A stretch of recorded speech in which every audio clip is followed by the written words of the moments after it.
época, y particularmente ahí hablamos de lo que es la recitación de poesías y demás. En relación a las fiestas del pueblo, la clase baja, ¿no? En el caso de los mestizos, los indígenas, se realizaban unas fiestas llamadas chinganas, que eran reuniones que realizaban en las comunidades.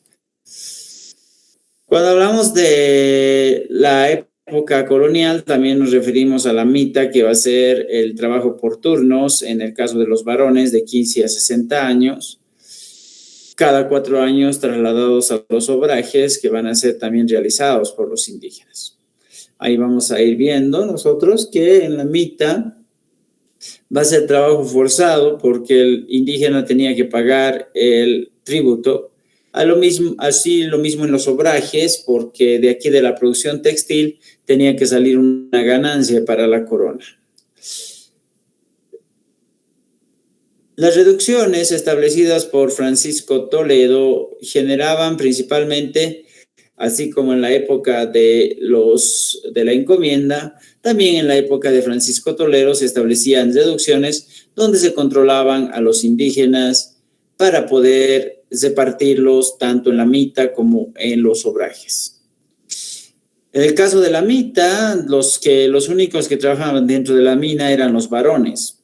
Las mujeres simplemente realizaban trabajos externos, al igual que los niños, pero los que realizaban dentro de la mina eran los varones. Después, cuando ya llegamos a la época de la colonia, también vamos a establecer nosotros que el trabajo ya no era algo que gustaba a la población, sino el trabajo era algo ya forzado, ¿sí? Mientras que en el Tahuantinsuyo, en la época del Inca, el Inca establecía un control de redistribución, porque a través de este trabajo financiaba principalmente las necesidades de la población. Y en el caso de la colonia esto no se daba. Entonces es una diferencia entre la época de la colonia y la época incaica. Bueno, vamos a partir de la evangelización en la colonia. Cuando hablamos de la evangelización, hablamos de la conversión del indígena a la religión católica a través del bautizo. Y vamos a ir viendo principalmente cuál era el objetivo de este proceso. Primero había que sacar a los indígenas de sus creencias, estas las cuales eran creencias primordialmente en sus dioses, y los indígenas, especialmente los incas, eran politeístas, ¿no? Tenían dioses como la luna, el sol, Huiracocha, después tenían a la madre tierra, ¿no? Al dios de las aguas. Entonces tenían muchos dioses a los cuales los indios o los indígenas tenían que hacer ciertas veneraciones y ciertos sacrificios para poder establecer principalmente el desarrollo de su religión. Mientras que los españoles eran mucho más monoteístas, podría decir, o en este caso tenían la creencia de un solo Dios, pero sabemos muy bien que por la realidad en la que vive la religión católica hoy en día, también existen muchos dioses a los cuales los españoles los empezaban a venerar. Ellos creían que la religión netamente inca era una religión pagana porque hacían sacrificios. Los incas hacían sacrificios de animales para sus dioses, especialmente en el mes de agosto. Pero eso para los españoles no tenía ningún sentido. Entonces, había ciertas situaciones. Primero, se tenía que hacer que los indígenas abandonaran esa creencia que fuera contraria al catolicismo. Por ejemplo, el culto a la tierra, el culto a los muertos, la lectura de la hoja de coca. Eso establecía en algún momento que esto no era de su religión. Entonces tenía que identificarse que esto tenía que ir en contra del catolicismo.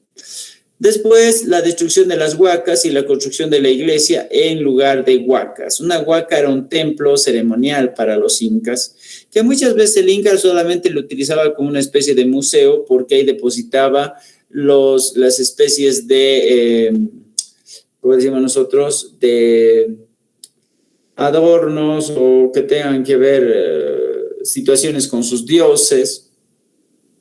Pero ahí los españoles, cuando encontraban huacas, obviamente extraían todos los adornos que los incas habían puesto y se adueñaban de estos porque eran de oro. Y en su lugar los españoles construyeron iglesias donde estaban las huacas.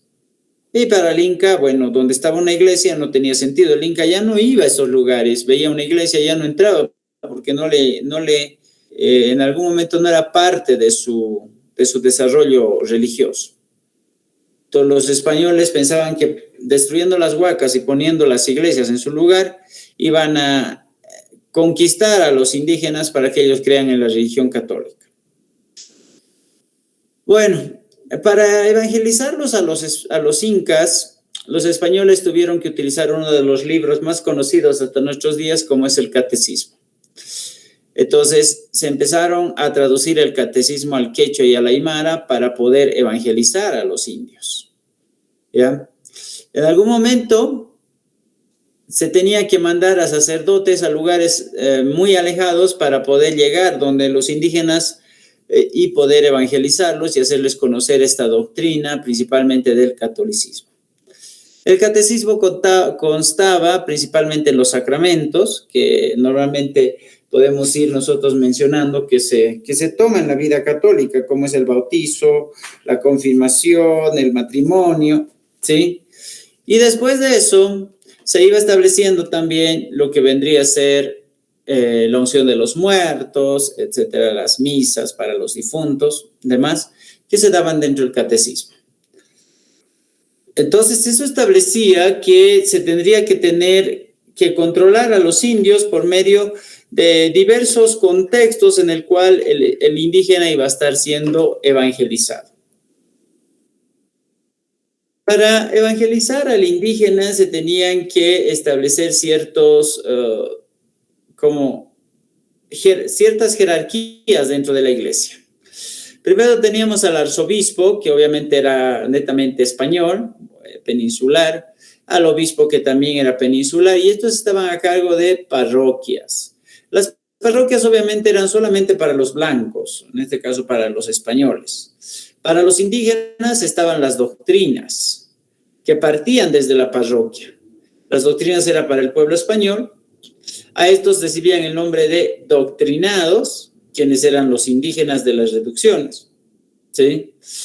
En algún momento en las doctrinas, que era para el pueblo español, pero no netamente para los blancos, sino para aquellos que vivían en el pueblo español, que eran indios, y ahí se les daba la religión.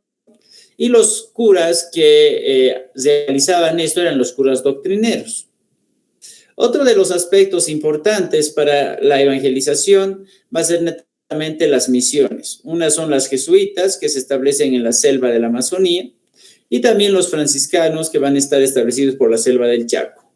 Entonces, a partir de eso, estas misiones tienen que llegar a los indios y empezar a convertirlos a la religión.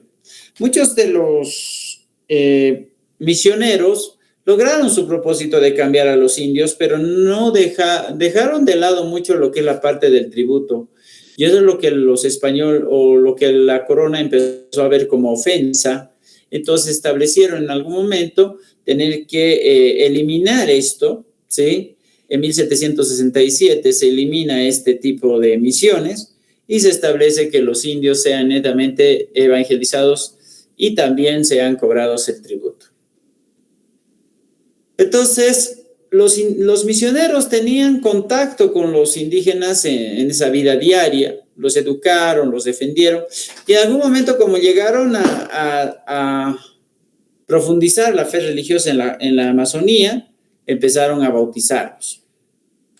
Entonces, en algún momento, ya, se establecía principalmente que los misioneros, o denominados también frailes en ese contexto, tenían más contacto con los indígenas, ¿sí? Constantemente, no solamente les bautizaron, sino les enseñaron el idioma, que es el castellano. Inventaron un nuevo idioma para la comunidad de mojos, en este caso es el mojeño, ¿ya? Y en chiquitos establecieron el chiriguano para poder comunicarse, especialmente como lenguas oficiales de este tipo de tierras bajas. Entonces, a partir de eso, los indígenas estaban más, como decís, culturizados desde la fe religiosa. En el caso de los religiosos de esa época, vamos a ver dos tipos de cleros, el clero secular y el clero regular.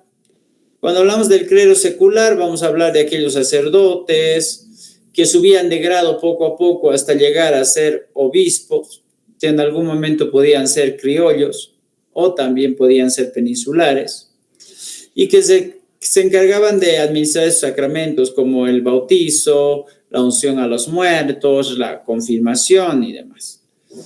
El clero regular era más para los que vivían en conventos, y estos eran recluidos, especialmente hablando de los misioneros, que cuando ya iban a hacer su tarea de evangelización, iban a lugares lejanos denunciando toda su riqueza.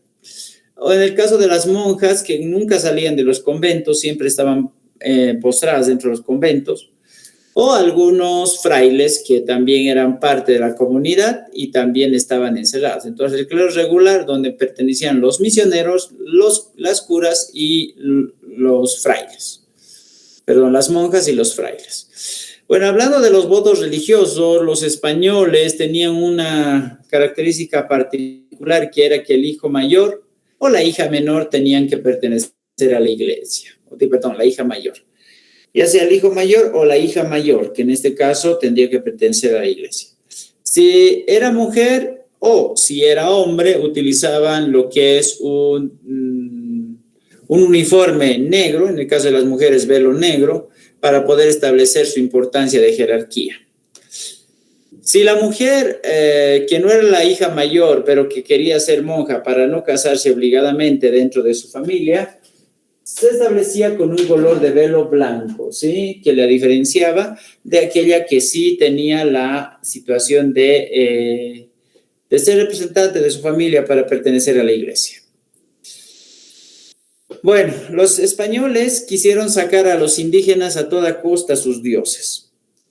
La primera situación que vamos a tomar en cuenta es la extirpación de idolatrías, que son de dos tipos. El primer tipo es aquel indígena que fue bautizado y fue encontrado adorando a sus dioses a pesar de haber sido bautizado, y es latigueado en la plaza para demostrar a los demás indígenas que hay que tomar en serio la religión. La segunda forma de extirpación es cuando al indígena se le encontraba adorando a sus dioses, pero este no había sido bautizado. Entonces se le rapaba la cabeza, se le amarraba las manos, se le ponía sobre el lomo de una llama y se le hacía pasear semidesnudo por todos los lugares hasta morir de hambre y de sed.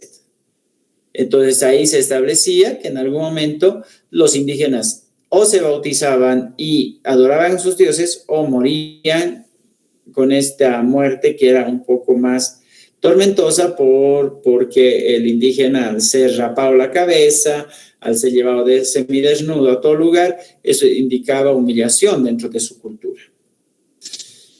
Y bueno, y hasta hoy en día, pues este tipo de prácticas no se ha exterminado por completo. Vamos a tomar en cuenta que los indígenas siguen practicando la lectura de la hoja de coca, siguen teniendo la adoración a la Pachamama. Entonces el indígena sigue teniendo el proceso religioso de sus antepasados. Acá nosotros vamos a enfocarnos prácticamente de que no se ha podido lograr exterminar por completo la religión, y sin embargo los españoles lo que han hecho es empezar a adoptar los dioses de los indígenas para sí mismos. ¿Cómo lo han hecho? Por ejemplo, a Pachamama, que conocemos nosotros que es el mes de agosto, la fiesta de Pachamama, vamos a tener como la Virgen María. A Huiracocha, que es el dios creador, ahí lo van a tener los españoles como Jehová. A Inti, que es el dios de Huiracocha, lo podemos tener como el sol, ¿no? Para nosotros es el sol, para los españoles para los españoles es el sol, y para los indígenas es Inti. Lo mismo con Quilla, que es la luna, ¿no? Tenemos también nosotros, podrías decir Mesías, que en este caso hablamos de Manco Cápac, ¿no? Que va a establecerse principalmente con uno de los primeros incas, emperadores del Incario, y lo tienes a Jesucristo, en este caso con la religión católica. Y así, o sea, los españoles han tratado de adoptar la religión para sí, pero tratan de utilizar los dioses que tenían también los incas. ¿Ya? Entonces ahí nosotros vamos a ir identificando. Muy bien.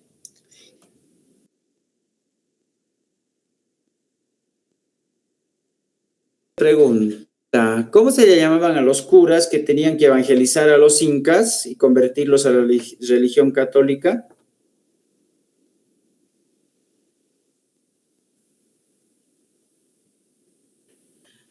No, doctrineros, ¿ok? Curas doctrineros, muy bien. ¿Cómo era? ¿Qué dices, Jairo? Curas doctrineros. Muy bien. ¿Y dónde estarían los curas doctrineros, Jairo?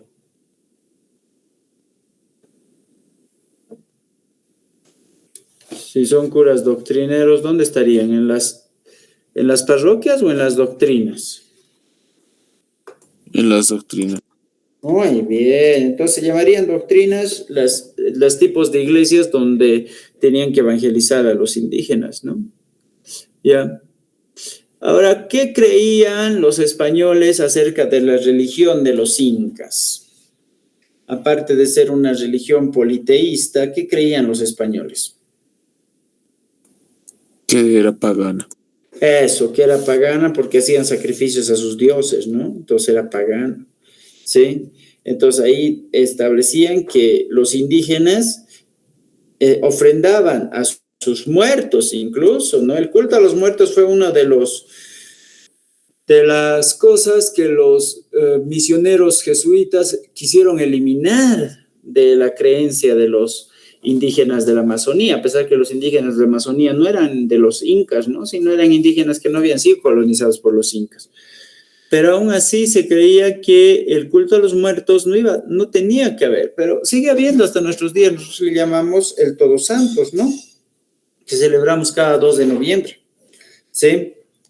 Entonces les ponemos sus ofrendas, les ponemos la comida que les gustaba, les ponemos las cosas que les gustaban, la fruta que ellos comían cuando estaban vivos. Entonces es un culto a los muertos. Otra cosa que habían prohibido los misioneros jesuitas en las misiones, en las reducciones jesuitas, era principalmente la poligamia, ¿no? Que normalmente en la época de los incas, el inca podía tener muchas mujeres, así como cualquiera en la época del incario podía tener muchas mujeres, y ese era el politeísmo. Y también vamos a tener nosotros en cuenta, otra de las cosas que prohibían, era también la antropofagia, que significaba el comer a las personas, ¿no? Normalmente en las comunidades amazónicas, cuando había alguna especie de batalla, obviamente el premio iba a ser la carne del contrincante, y eso significaba un poco de mal visto tal vez por la iglesia, y tal vez eso bueno, ¿no? La iglesia eliminó ese tipo de cosas que hasta nuestros días ya no existen. Pero, como volvemos a recalcar, no quitaron, no suprimieron algunas cosas que sí se hacen hasta nuestros días y se han ido viendo durante el transcurso de este tiempo en el cual los incas han dejado esta huella en la comunidad indígena, y no solo los incas, sino también los aymaras. Y a partir de eso, ¿no? La situación de la lectura de la hoja de coca, de la veneración a la Pachamama, etcétera, ¿no? O sea, seguimos viendo nosotros ese tipo de cosas y que los españoles no han podido eliminar. Obviamente la religión se ha vuelto menos, como decimos nosotros, menos pagana en estos últimos tiempos, pero aún así ahí tenemos los prestes, que es la combinación tanto de santos católicos como de creencias andinas, ¿no? Y vamos viendo el sincretismo en realidad, que va a ser la combinación de religiones, de culturas y demás en relación a eso, ¿ya? Entonces, si les hablan del término sincretismo, significa la combinación de lo que viene de afuera con lo que existía ya en este lado del continente. Y ahí tenemos en la escultura, en la arquitectura, por ejemplo, tenemos el barroco mestizo, que es un sincretismo total. Las iglesias, los portales de las iglesias, especialmente San Francisco, tiene combinaciones entre lo europeo y lo de este lugar, y por eso hablamos del barroco mestizo, ¿no? En ese contexto. Muy bien. Ok. Les voy a dar aquí un listadito para que ustedes puedan conocerlo, ¿ya? Y lo puedan apuntar, porque esto no está dentro de una presentación, pero es importante que lo conozcan, ¿ya? Y vamos nosotros conociendo las fases de la historia de Bolivia. Muy bien. A ver. Ya se colgó esto. Ok, se colgó, la pantalla está totalmente negra, ¿ya? Y vamos a tomar en cuenta que Bolivia no empieza justamente, que Bolivia empieza justamente su historia en el año de su nacimiento. ¿Qué año nace nuestro país? ¿1875? No. Perdón, 1825. Ah, muy bien. Nuestro país nace en el año 1825. Eso quiere decir que a partir de eso ya empiezan a hacer la historia de Bolivia. Bueno, la primera fase de nuestro país va a ser 1825 y 1935. ¿Qué pasó en 1935 en Bolivia?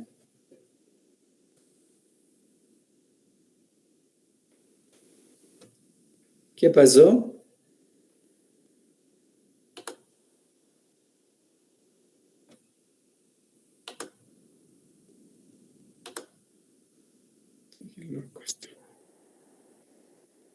¿Cómo es? A ver. Ok, tenemos a Bolivia con su primera fase en la historia entre 1825 a 1935. ¿Qué pasó en 1935? Acá. ¿Qué pasó? Jairo, ¿qué dices? Conflicto bélico con Paraguay. Muy bien, ahí terminan las guerras, ¿no? ¿Sí? Sí. Eso quiere decir que hasta ahí nuestro país ya estaba delimitando sus fronteras exactas, ¿no? Segunda fase, entre 1935 a 1952. ¿Qué pasó el 52?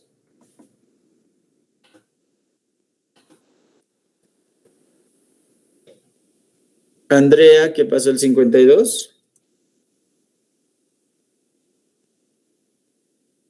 Nada, ¿qué pasó? No saben de la historia de nuestro país. Derecho al voto. Bueno, ¿qué dice Andrea?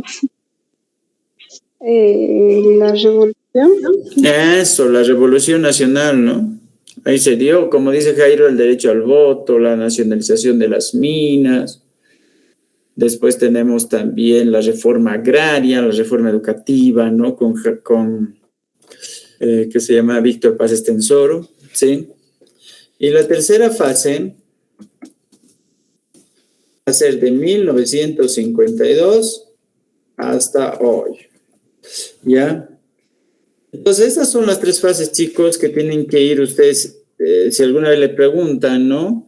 La primera fase de nuestro país, de qué año a qué año, la segunda fase y la tercera fase, entre el siglo XIX y siglo XX, ¿ya? Vamos a establecer nosotros estas tres fases de nuestro país.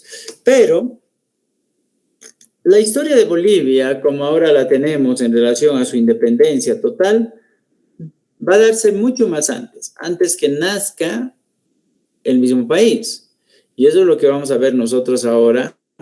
Y vamos a ir estableciendo qué pasó desde el año en que Atahualpa fue asesinado, ¿sí? Ya, 1532. ¿Qué pasó? Hay algunos indígenas que no se sometieron a los españoles y empezaron a generar ciertas sublevaciones. Y esas son las que tenemos que conocer ahora. Estas sublevaciones que se van a dar ya en la época prerepublicana, la época que nosotros llamamos la Guerra de la Independencia, que va a empezar justamente entre el año 1572 hasta 1825. ¿Sí? Entonces, esos tres datos es interesante. La primera fase, entre 1825 a 1935, que marca esta primera fase, pues la Guerra del Chaco. La segunda fase, entre 1935 a 1952, con la reforma, que es con la Revolución Nacional. Y la tercera fase hasta nuestros días. ¿Ya? Entonces, ahí nosotros vamos a ir mencionando y estableciendo en algún momento la Guerra de la Independencia, ¿ya? Entonces, empecemos con esto. Vamos a ver los inicios de la independencia de Bolivia, que no solamente tienen que ver con Bolivia, sino también con lo que es, diríamos nosotros, América, ¿no? En su contexto, porque no solamente va a involucrar a Bolivia, sino también involucra al Perú, ¿ya? Vamos a conocer a este primer indígena que se llama Túpac Amaru I. Túpac Amaru I nace en Cusco en el año 1545 y muere en 1572. Su nombre va a ser conocido también como Felipe Túpac Amaru. Fue el cuarto y último inca de Vilcabamba, ¿ya? Va a ser hijo de Manco Inca, y Manco Inca va a ser nominado Inca por los españoles después de la muerte de Atahualpa para poder tener dominio sobre la comunidad inca, y el cual se va a sublevar a los españoles y obviamente se va a ir a vivir a Vilcabamba, donde va a establecer su reinado. Entonces, este Túpac Amaru fue hecho sacerdote y guardián del cuerpo de su padre. En quechua, Túpac Amaru significa serpiente resplandeciente. Vamos a ver cómo es que Túpac Amaru asciende al trono, ¿ok? A ver, Jairo, hace una lecturita ya, el primer párrafo.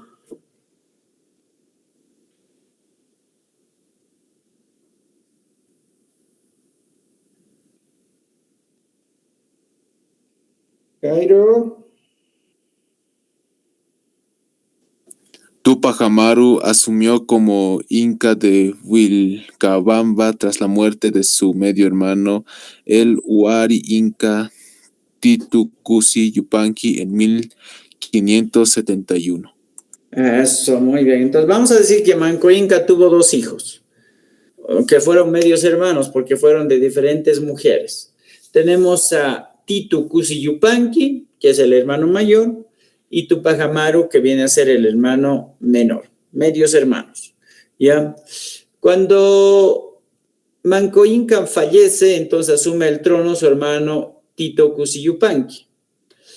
Como muere su hermano porque lo asesinan, entonces el que va a asumir el trono va a tener que ser Túpac Amaru, ¿ok? Muy bien, vamos a ver acá. Ok, a ver, Keita, ¿seguiremos?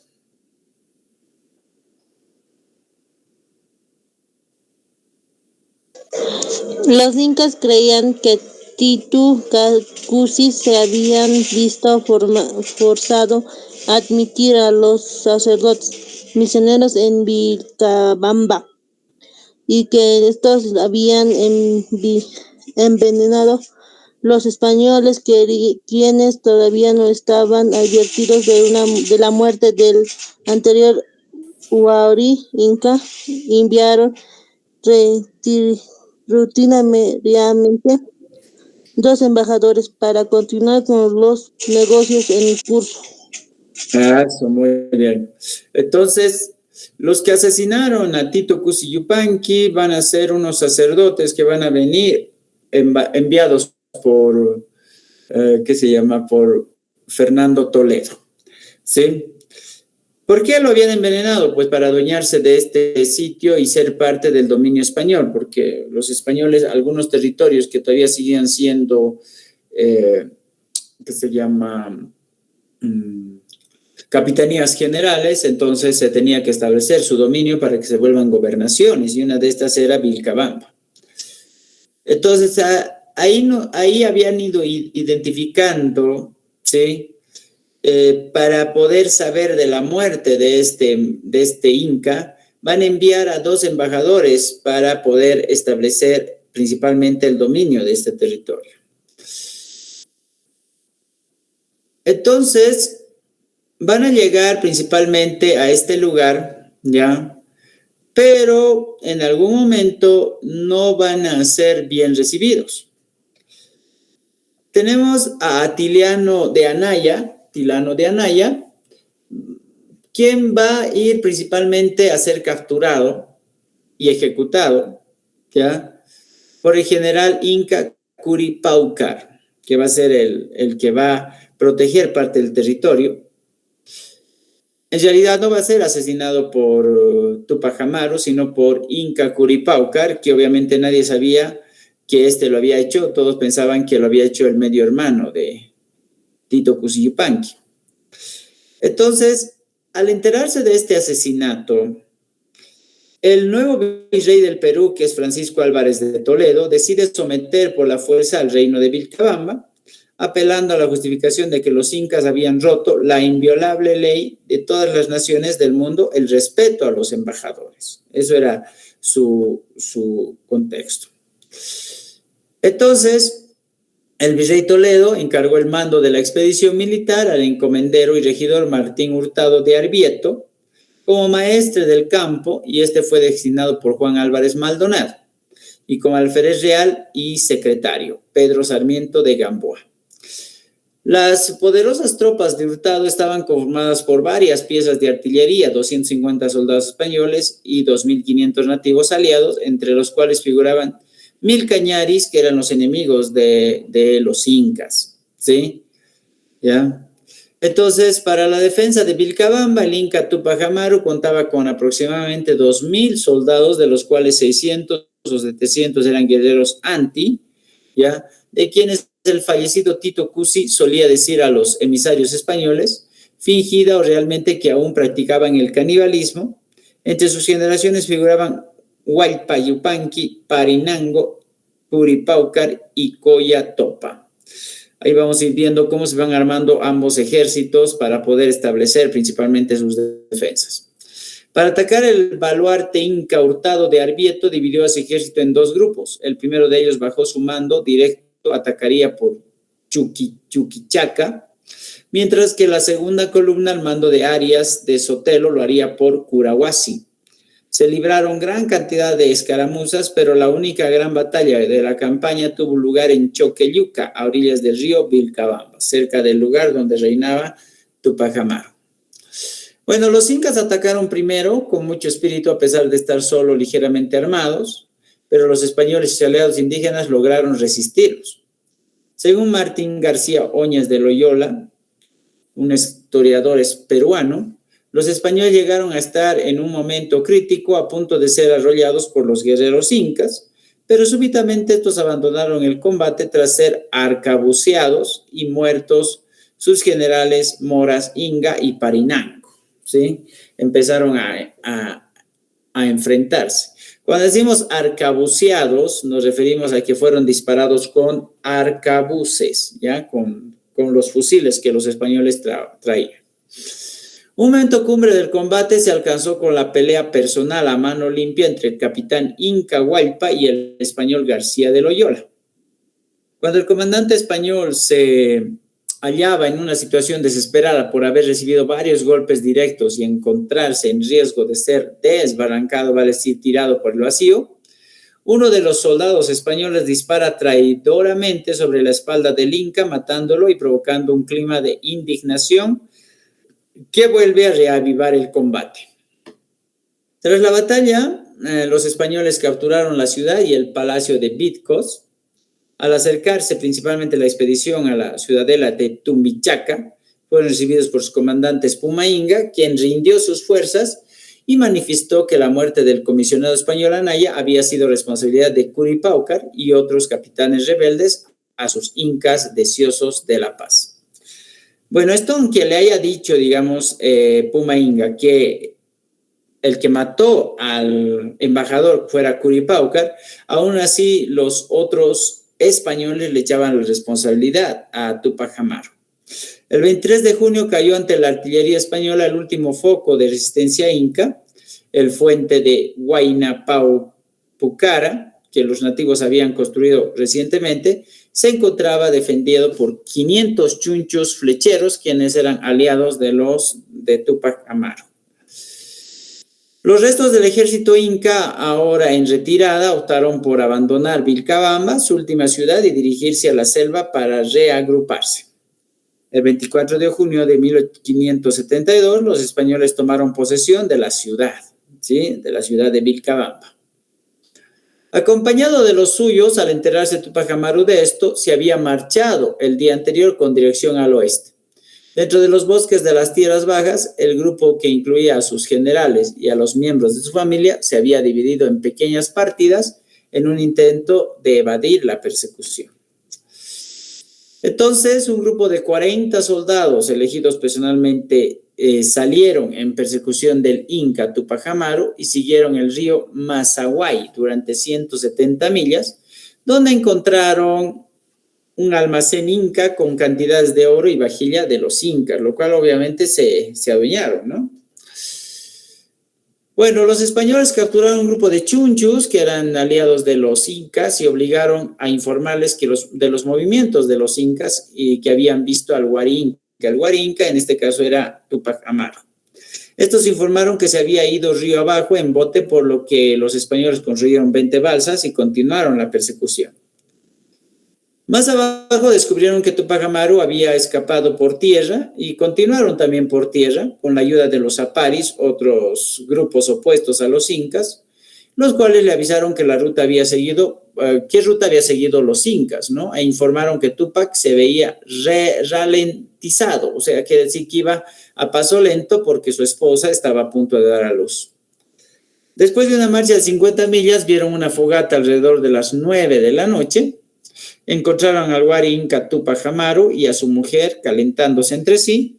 Les aseguraron que no les producirían ningún daño y asegurarían su rendición. Túpac Amaru fue apresado. Bueno, ellos fueron traídos de regreso a las ruinas de Urcos y desde allí llegaron al Cusco por el arco de Camenca el 30 de noviembre. Y los vencedores también trajeron los restos momificados de Manco Cápac, el primer emperador, el primer inca, y Tito Cusi Yupanqui, el medio hermano de Túpac Amaru, y también una estatua de oro de Punchao, que era uno de sus dioses. Esa era la más preciada reliquia del linaje inca, que contenía los restos mortales de los corazones de los incas fallecidos. Estos objetos sagrados fueron luego destruidos en el fuego. Túpac Amaru fue conducido por su captor García de Loyola ante el virrey Francisco de Toledo, quien ordenó su reclusión en la fortaleza de Sacsayhuamán bajo la alcaldía, el cuidado de su tío Luis de Toledo. Bueno, estos españoles hicieron varios intentos para convertir a Túpac Amaru a su religión, pero en algún momento estos esfuerzos fueron en vano, porque Túpac Amaru era un hombre muy fuerte y tenía la convicción establecida. Entonces, 5 generales incas capturados recibieron un juicio sumario en el que nada fue dicho en su defensa y fueron sentenciados a la horca, aunque varios no pudieron ser ejecutados porque la peste era una especie de enfermedad en ese tiempo que se llamaba chapetonada, atacó a todos en prisión, imposibilitándolos de caminar. Tuvieron que sacarlos agónicos y en mantas de la celda, muriendo 3 en el trayecto y solo 2, que era Cusi Paucar y Ayarca, llegaron al patíbulo y ser ahorcados. El juicio de Túpac Amaru comenzó un par de días más tarde y fue condenado por el asesinato de los sacerdotes en Urcos, de lo cual fue probablemente inocente, porque sabemos que él no mató a estos sacerdotes. Fue sentenciado a la decapitación. Numerosos clérigos convencidos de la inocencia de Túpac Amaru suplicaron de rodillas al virrey que el líder inca fuera enviado a España para ser juzgado en vez de ser ejecutado. Entonces, el 24 de septiembre de 1572, Túpac Amaru subió al patíbulo, acompañado por el obispo de Cusco. Mientras lo hacía, la multitud de indios que llenaron completamente la plaza vieron el lamentable espectáculo del cual el Inca era parte y iba a morir especialmente. Y ellos empezaron a gritar, empezaron a hacer su barullo, ¿sí? Y esto generó cierto proceso de escándalo en ese momento. Bueno, los españoles y el virrey Toledo, en este caso, desde la ventana observaban la ejecución de la sentencia y se admiraba mucho de la escena, ¿no? En que las personas iban haciendo su escándalo en ese caso.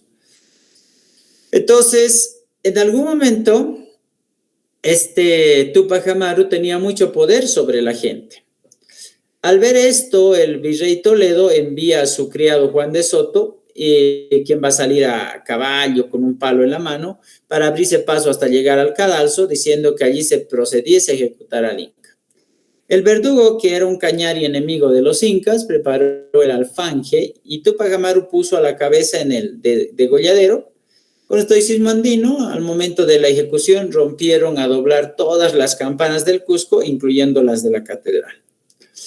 La cabeza quedó clavada en una picota por mucho tiempo. El cuerpo fue llevado a casa de doña María Cusi Huarcay, que es la tía del decapitado monarca, enterrándoselo al día siguiente en la capilla mayor de la catedral, donde asistieron todos los vecinos españoles que no creyeron comprometerse con ese cambio entre el virrey y la totalidad de indígenas nobles descendientes de los incas, ¿sí? Ahí nosotros vamos a tener a ¿ya? Túpac Amaru primero, muy bien. Ok.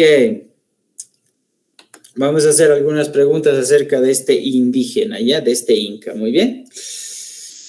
¿De quién era hijo Túpac Amaru primero?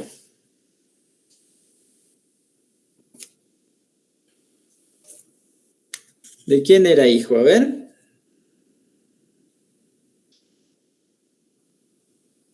Brisa, ¿de quién era hijo Túpac Amaru primero?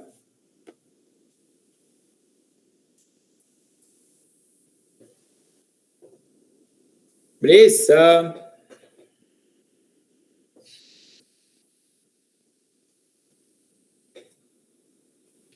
Muy bien, Jairo. Manco Inca, ¿no? Era el hijo. Medio hermano de Tito Cusi Yupanqui. Muy bien. ¿Dónde se declaró Inca Túpac Amaru primero? ¿Cómo se llama el lugar? Vilcabamba. Eso, muy bien, cerca de Cusco, ¿no? ¿Cuál era el virrey que lo sentenció a muerte? ¿Cómo se llamaba?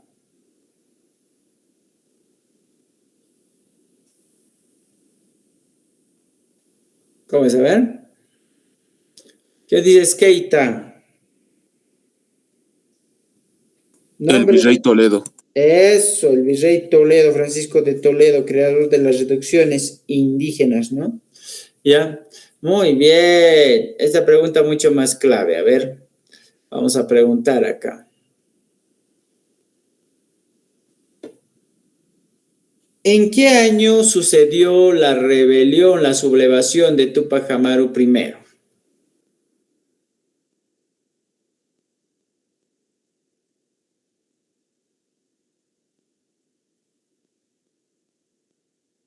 ¿Dio la sublevación? 1571.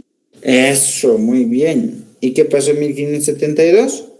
Muere Túpac Amaru I, ¿no? ¿Ya? Ok. ¿Qué más quiero preguntarles? A ver. ¿Cómo fue la muerte de Túpac Amaru I?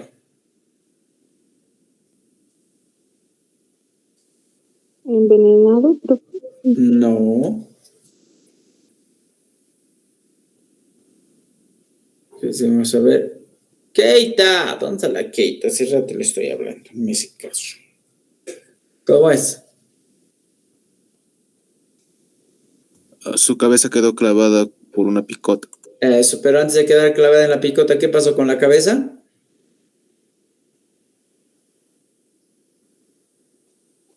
Lo degollaron, ¿no? Le cortaron la cabeza, ¿sí? Esa fue la muerte de Túpac Amaru I. Muy bien. Entonces, una vez que degollaron la cabeza, esta fue expuesta en una picota por varios días en la plaza de Cusco. En Cusco es donde muere él también, ¿ya? Y entregándole solamente el cuerpo a su tía, ¿no? Para que ésta pueda ser enterrado junto con los otros incas, ¿sí? Entonces, este va a ser el primer inca que se va a sublevar a los españoles. Luego nos vamos a ir a 1781, ya vamos a ir viendo otro tipo de historia en ese contexto, ¿ya? El día de mañana vamos a continuar con estas sublevaciones antes de la independencia de nuestro país para que podamos ir principalmente conociendo, ¿no? Cuáles fueron los primeros antecedentes relacionados antes de la independencia de Bolivia. Muy bien. ¿Alguna pregunta? ¿Has entendido, Keita? Sí, profe. Ese, Keita, ¿por qué no me respondes, Keita, cuando te pregunto? Jairo, ¿has entendido? Sí, profesor. Muy bien. Andrea.